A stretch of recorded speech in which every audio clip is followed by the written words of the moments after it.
Hello, I'm Matt Guff from House.com, and these are my top 3 Capita Big Mountain and Backcountry snowboards of the 2020 season. Backcountry and Big Mountain, that means that these boards need to float, be stable, and of course sturdy when riding at 1,000,000 miles an hour. There's 3 decks that I have here. We've got the Warp Speed, the Supernova, and the Navigator. They all feature a directional style of shaping. The noses are quite a bit longer than what you find in the tails. The stances are set back, and they all have sintered bases that absorb lots of wax and will be extremely fast if you keep them waxed up throughout the season. Diving into the first one, this is the Navigator. Has a feel and flex rating of about a 6 or so. It has a great profile shape called Alpine V4. An Alpine V4 is probably the most kind of loose and surfy feeling profile shape of the 3 boards featured. Basically, from just in front of the front foot all the way to the tail's contact point, the board is going to be flat. So it's stable, but it's not overly aggressive.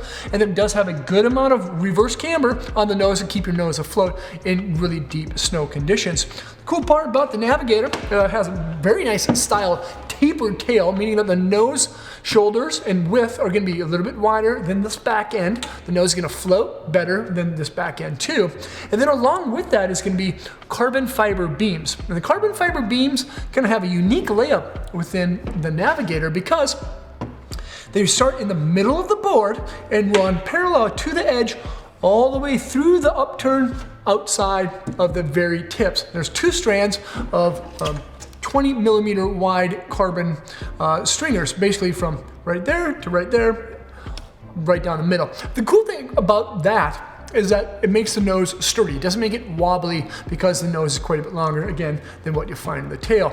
The second board is going to be the Supernova. It has a feel and flex rating of a 6 and an Alpine V3 profile shape. I feel that this profile shape is the most aggressive out of the 3 boards. Alpine V3 has, instead of a flat section from underneath the front foot to the tail contact point, actually has an arcing style camber.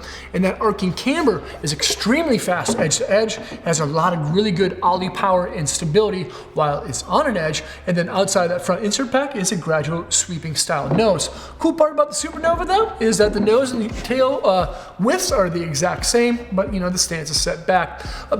This board actually features a little bit more kind of a structure to it, torsionally, than what you find in the Supernova because of the carbon fiber beams that run basically the full running length of the board, meaning that there's 2 beams that run parallel with the edge, in between the edge and the insert packs, basically from here all the way down the board to there.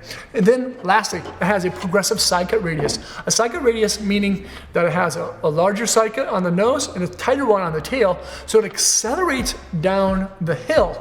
Basically, has a very mellow into a turn and an aggressive out of turn. But when you ride it switch, the Supernova will have a very aggressive in and then a more mellow style out. Lastly is the Warp Speed. Now the Warp Speed is kind of a unique one because even though it doesn't have wide in its name, it's a progressively wider waist width style board. So this 157 size actually has a 26.2 centimeter waist width. It has the same progressive side cut radius that you find in the Supernova. Pretty mellow in, aggressive out, but it twitches and flicks very fast edge to edge because the Alpine V2 profile shape. It's kind of a combination of these other 2 boards in kind of one. Basically, outside of the front insert pack, the nose is going to have a gradual style sweep, but underneath that front foot to about the middle section of the tail is going to be a camber zone, kind of like the Warp Speed. But in the back end of the tail, it's going to have a flat section that's similar to the Navigator. But this board is going to be the most stiff out of the 3. It has a 7.5 feel and flex rating. It has Triax glass both on top and on bottom of the wood core, and something called Amplitex fibers. Now this Amplitex fiber style tape has properties that are similar to the responsiveness of carbon and the dampness of flax. And those tape sections run from the insert packs to each shoulder of the board. That allows for better energy transfer directly from your feet right to those contact points, and allows the board to have a more smooth style ride. These are both, or all of these are very great and sturdy style boards. They have longer noses, setback stances, and they crush hard charging terrain. You know, if you want to ride deep snow, you can do that. If you'd like to take these boards and ride through trees and charge hard on groomed trails, you can definitely do that. But if you need a board that really stands up to fast speeds, deep terrain, and deep snow that is really choppy, these are the ones from the Capita lineup that stand out. Again, we have the Warp Speed, the Supernova, and lastly, the Navigator. All boards that you can check out at thehouse.com by selecting the links below. Thanks for watching. Hopefully, see you guys on snow. Peace. Thanks so much for watching. That is Capita. Capita is a great brand. They do some wonderful things. You can check them all out by selecting the links below in the description. Leave a comment or question. Let me know what you think of the Capita boards that we have here at thehouse.com. Remember to subscribe to the channel there. Check out more videos here. And of course, hopefully, I'll see you guys on snow. Peace.